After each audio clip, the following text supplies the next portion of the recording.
이번 이야기는 싫어서야. 쪽봐.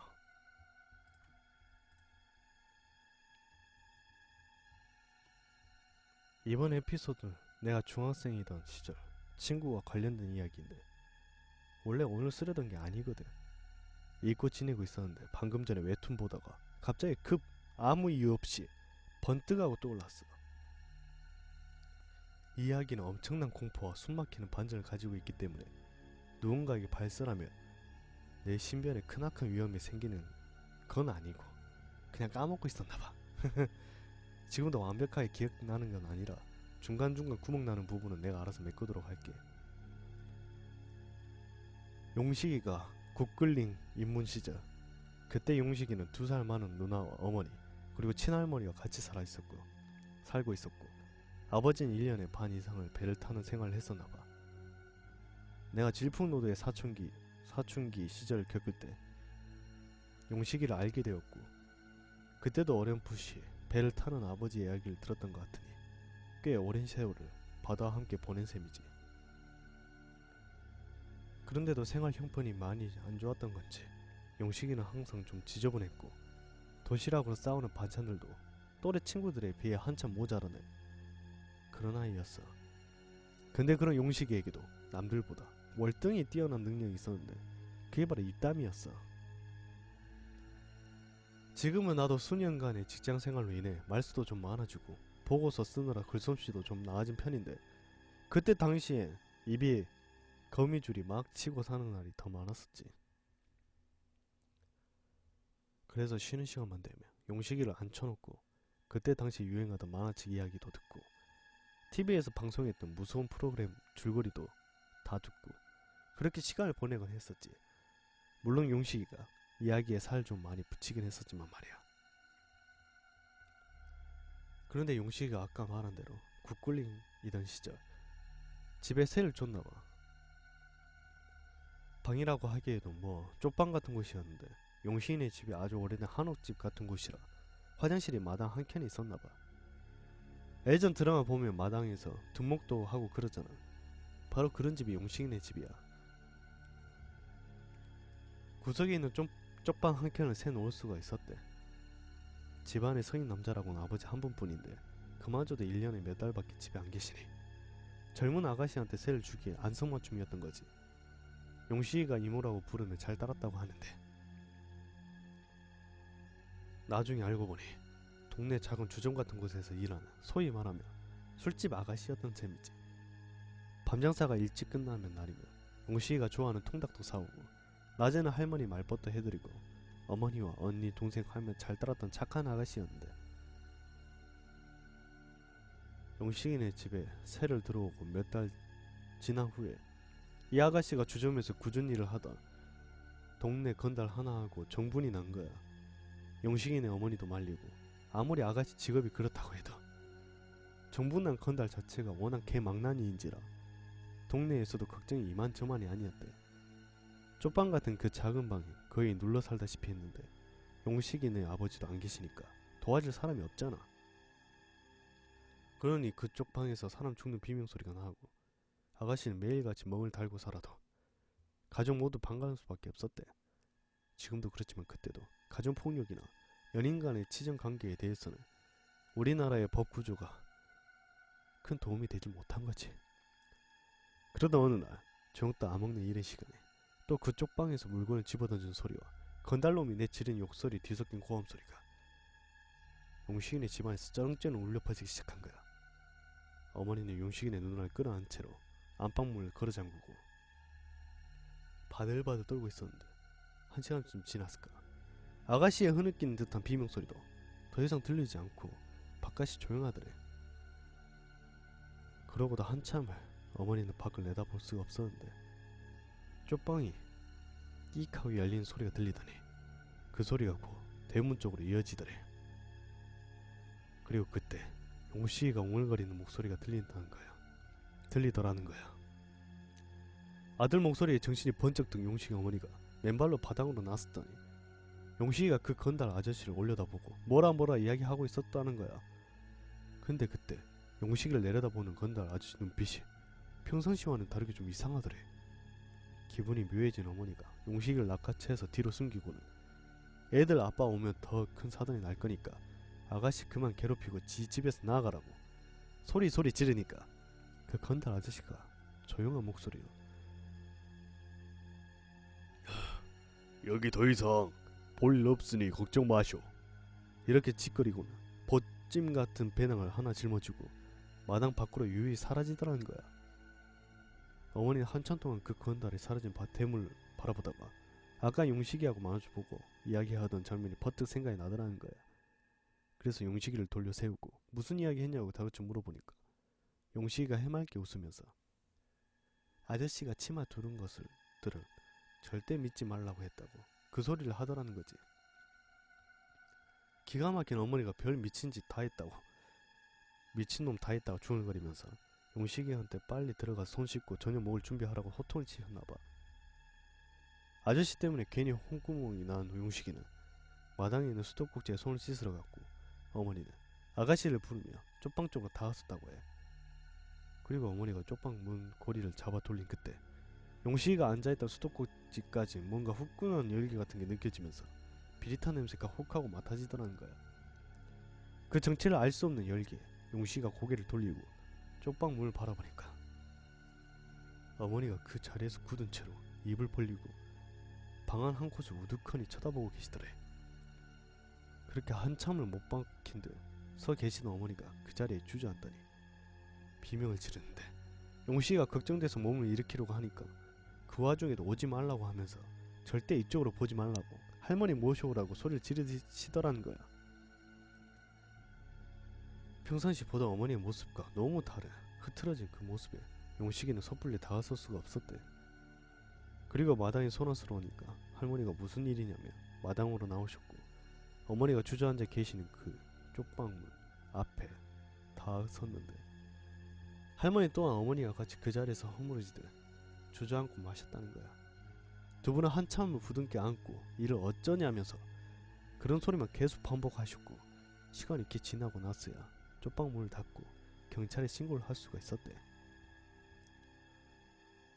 용식이는 그때 그 광경을 목격하지 못했기 때문에 자세한 설명에 대해서는 듣지 못했는데 나중에 동네 사람들이 수군대는 소리를 들어보니 아가씨 목에 소주병이 꽂혀 있었다고 하는 걸 봐서 얼마나 참혹했는지 짐작의 각오도 남았다는 거지. 경찰이 와서 사건을 수습되고 당연히 용의자로 지목된 그 건달은 채 일주일도 넘기지 못하고 검거되었는데 그 도망치던 와중에 술을 먹어서 그런 건지 어쩐 건지 정신도 온전치 못했고 건달 아저씨를 목격했던 주민 몇 사람들 말로는 거지도 그런 상거지가 없을 정도로 몰골이 많이 아니었다는 거야. 그리고 바다에 나가시던 아버지가 돌아오시고 생활비에 보탬이 되려고 새를 낳았던 것이 오히려 큰 독에 대해서 돌아온 셈이니 어머니는 아버지께 크게 꾸지람을 들으셨대. 그 쪽방은 아버지가 그 후에 연탄을 쌓아두고는 창고로 그래 용도를 바꾸셨고 다시 배를 타러 나가셨는데 그 후로 용식이네 집에 괴이한 일들이 끊이지 않는다는 거야.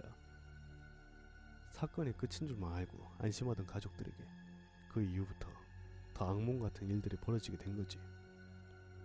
그렇게 한 여자의 짧은 인생이 마무리된 그날 이후로 용의자가 잡히고 죄를 모두 자백했으니 사건도 일사천리로 종결되었대.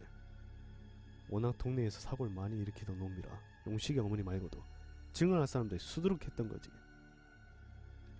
그래서 그런지 사건이 일어나던 날을 제외하고 예상 밖으로 용식이네 식구들을 귀찮게 한 일이 없었대. 근데 사건이 종결되고 한 달여쯤 흐른 후에 사건을 담당하던 형사분이 찾아온 적이 있었대. 쪽방에 새들어 살던 그 아가씨 장례를 치러야 했는데 안타깝게도 가족이 나타나지 않는다는 거야. 구청이나 기타 관할 지역 쪽을 통해서 알아봐도 가족이 없었고 어쩔 수 없이 공고를 통해 가족을 찾아보려고 했는데 그것마저도 실패하고 돌아가고 만 거지. 그러면서 넌지시 그래도 함께 지낸 정이 있으니까 상주로 장례만 치러주면 어떻겠냐고 운을 띄운 거지. 용식이 어머니도 처음에 불쌍한 아가씨 넋이라도 달래줄 심산으로 승낙을 하려고 했는데 옆에서 가만히 듣던 할머니가 펄쩍 뛰면서 반대를 하신 거야. 귀신 중에서도 제일 한이 깊은 게 처녀 귀신인데 어줍지 않는 동정으로 상주 노릇했다가 은혜도 모르고 이 집에 눌러 살게 된다고 그렇게 말씀하시며 절대 안 된다고 못을 박으시더래. 상황이 그렇게 되니까 용식의 어머니도 어쩔 수 없이 형사분들이 돌려보낼 수밖에 없었대. 그리고 다시 몇 달이 지나 어느 날부터 2살 많던 용식의 누나가 이상해지기 시작한 거야. 나이 차이가 그리 크지 않으니까 누나도 그때 당시 굿딩이었는데 평소 개구장이 갔던 용식이와는 다르게 그 나이치고 제법 의자됐던 그 누나가 어느 날부터 자꾸 용식이 어머니 화장대를 뒤져서 립스틱을 훔쳐 바르고 맞지도 않는 어머니 힐을 신고 마당을 여기저기 뛰어다니기도 하고 도저히 평상시 누나 같지 않은 행동들을 하더라는 거야. 처음에 그 나이 때 여자들이 겪은 당연한 행동이라고 생각했는데 그냥 꼬마들이 하는 장난치고 묘하게 요염하고 이질적인 게 예산 일이 아니라는 거야. 용식이 어머니가 처음에 화도 내보고 달래도 봤는데 이게 점점 수위가 올라가더니 그 꼴을 하고 대문 밖에 앉아서 지나가는 남자들을 보고 알려준 적도 없는 입에 담을 수도 없는 음란 패설들을 짓거리기도 하고 어머니와 같이 잠을 자다 없어져서 보면 연탄을 쌓아놓는 그쪽 방에 들어가 잠을 자고 있기도 하고 날이 갈수록 기행을 일삼는 수준이 진화하더라는 거야. 그렇게 되니까 동네에서도 용식이네 집에 죽은 아가씨의 귀신이 들렸다는 그런 소문이 무성해졌고 가뜩이나 아버지도 집을 비운 상태에서 어머니의 시름은 갈수록 깊어만 갔대. 용식이도 그쯤 겪은 일이 하나 있었는데 마당에 있는 수도가에서 고개를 숙이고 세수를 하고 있는데 수도꼭지를 보며 쇠로 돼서 형상이 일그러지게 비치는 부분이 있잖아. 별 생각 없이 세수를 하다 그쪽을 봤는데 용식이 얼굴이 비쳐보이는 그 부분 뒤쪽에 웬 여자가 얼굴 파묻은 상태로 쭈그리고 앉아있는 게 보이더래. 순간적으로 그 여자의 모습을 본 용식이가 물기가 뚝뚝 떨어지는 얼굴을 움직이지도 못하고 그 쇠를 통해 보이는 여자의 모습을 굳은 채로 바라보고 있는데 그때 그 여자가 고개를 들고 입을 오물오물 움직이더래. 차마 고개를 돌려서 그 형체를 확인할 수가 없었던 용식이가 온몸에 털이 곤두선다는 말을 실감하면서 눈알도 굴리지 못하고 계속 쳐다보니까 글쎄 그 여자 얼굴이 마치 진공청소기 같은 거에 빨려 들어오는 것처럼 원근법 따위 무시하고 용식이 쪽으로 쓱 다가오더란 거지. 심장이 떨어져 나갈 것 같은 공포를 느낀 용식이가 뒤로 벌렁 넘어졌고 그때서야 몸을 움직일 수가 있었는데 넘어진 용식이 뒤로 그러니까 수도꼭지 쇠로 된 부분에 그 여자가 비춰보였던 그 구석에 용식이 누나가 킥킥거리며 쭈그리고 앉아있더라는 거야. 그리고 그때쯤 용식이 할머니가 원인 모를 피부병에 걸리셨었는데 병원에 가봐도 알레르기성 질환인 것 같긴 한데 원인을 못 찾겠다며 소리만 하더래. 멀쩡하다가도 밤만 되면 가렵다고 여기저기 긁으셨는데 나중에 부끄러운 것도 잊으셨는지 아예 우통조차 벗어버린 상태로 가슴 아래 부분부터 벅벅 긁고 난리가 났을 때 근데 종기가 생긴 자국이 가슴 아래부터 그러기 시작해서 배꼽 위까지 길쭉하게 난 게 모양새가 일정하다는 거야. 용식이 누나는 그때부터 정신이 반쯤 나갔다 들어왔다를 반복했었는데 어느 날 저녁 마당에서부터 뭔가 깨지는 소리가 용식이네 집을 뒤흔들게 된 거야.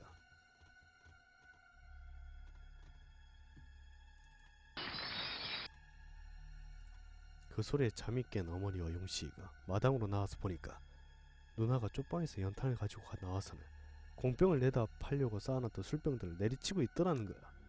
또 어머니 화장대를 뒤진 건지 어쩐 건지 입에는 시뻘건 립스틱을 바르고 손에는 까만 연탄이 범벅이 되어 있었는데 연탄이 부스러기가 들 때까지 그 행동을 멈추지 않더래.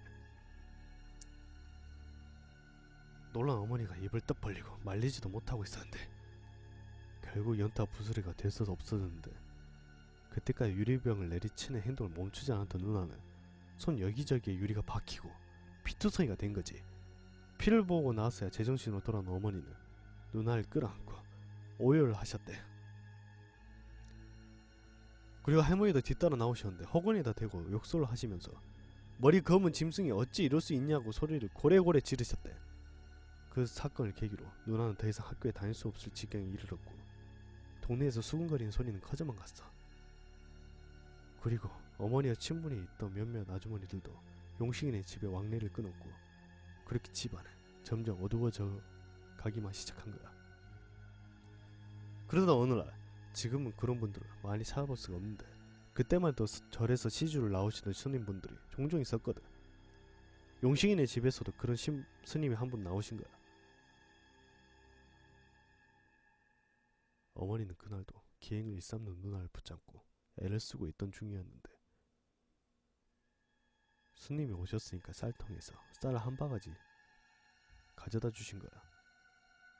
합장을 하면서 고맙다고 하던 스님께 밤중 열려진 대문 사이로 쪽방울 뚫어지게 보시더니 혀를 하고 차시더라는 거야. 그리고 불경을 읊으시면서 용식이 어머니 보고 절에 한번 와달라고 부탁을 하시더라는 거지. 처음에 동네에 퍼진 소문을 들으신 거라고 생각했는데 불교 신자셨던 용식이 할머니가 그 이야기를 듣고 그 스님을 한번 만나봐야겠다고 고집을 피우시더라는 거야. 한우 수 없이 용식이 어머니는 스님이 적어주신 절 위치를 알려드렸는데 누나를 혼자 두고 갈 수가 없었던지라 할머니 혼자 절에 찾아가게 된 거지. 그렇게 절에 간 할머니는 늦은 밤이 되어서야 집에 돌아오셨는데 호주머니 속에서 하얀 종이 하나를 꺼내시더래. 그리고 아무 말씀도 없이 그 종이를 쪽방 유리문에 붙여놓았고 절 2번 크게 하시더니 어머니와 용식에게도 절하라고 시키시더라는 거야. 아무도 없는 쪽방 문에 절하는 게 영 내키진 않았는데 붓게 입을 다문 할머니에게서 뭔지 모를 비장함까지 느껴지는 것이 꼭 절을 해야만 할 것 같더래. 그렇게 절을 하고 용식이는 어머니 곁에서 반쯤 잠에 취한 상태가 되었는데 잠결에도 어머니와 할머니가 나누는 대화 소리가 어렴풋이 들리더래. 그 내용이 할머니가 스님을 찾아서 절 입구로 들어섰는데 마치 기다리고 있었던 것처럼 그 스님이 마중을 나와 있더래. 그러면서 하시는 말씀이 쪽방문이 나무로 된 재질인데 창문처럼 네모나게 유리로 된 부분이 있나봐. 완전 투명하게 보이는 거 아니고 안에 있는 물체가 실루엣만 어느 정도 보이는 그런 문이었대. 근데 거기서 웬 여자의 얼굴이 흐릿하게 보였는데 딱 봐도 산사람이 아닌 게 청장에서부터 고글로 매달린 형태로 머리카락을 치렁치렁하게 늘어뜨리고 있더라는 거야. 그걸 본 스님은 필시 이 집에 문제가 있다 싶었고 마당 너머 보이는 풍경이 애들이 타고 다니는 자전거도 보이고 하니까 도와줘야겠다는 생각이 들더래. 그래서 잘 아는 분께 부탁을 해서 부적을 쓰고 그날부터 할머니가 오시길 기다려주셨다고 하더라는 거야. 그 말을 하시며 할머니는 부적을 붙였으니까 됐고 내일부터 일주일에 한 번씩 아침 낮을쯤에 제를 지내야 하고 그걸 7번 반복하면 괜찮아질 거라고 어머니를 달래시더라는 거지. 용식이는 철없는 생각으로 일주일에 한 번씩 제를 지내며 만난 걸 많이 먹을 수 있겠다 그렇게 좋아라 하고 잠이 들었대. 그리고 정말로 그날부터 딱 7번째 제를 어머니는 정성을 다해 지내셨고 누나도 조금씩 애정 모습으로 돌아왔대. 신기한 건 집안을 감돌던 원인 모른 눅눅한 기운도 그 이후로 점점 흐려지더니 아버지가 돌아올 때쯤에 다시 이웃들도 왕래를 하고 아무 일 없었던 것처럼 지낼 수가 있었대. 그렇게 끔찍했던 어린 시절을 보내고 무사히 자란 용식이는 중딩이 되었고 나와 친구들에게 자신이 겪은 일들을 무용담처럼 해주었어. 근데 마지막에 용식이가 한 말에 우리는 모두 얼어붙고 말았지. 우연찮게 용식이 어머니가 그 사건을 담당했던 형사분을 만난 적이 있었는데 쪽방에서 생을 달래하는 그 아가씨의 시신이 글쎄 해부용으로 대학에 기증이 되었다고 하는 거야. 그러고 보니 용식이 할머니의 종기 자국이 가슴에서 배꼽기까지 길게 마치 개복을 한 것 같은 그런 모양새였던 게 우연인지 잘 모르겠지만 이야기를 듣던 우리한테는 소름 끼치도록 무섭게 느껴졌어.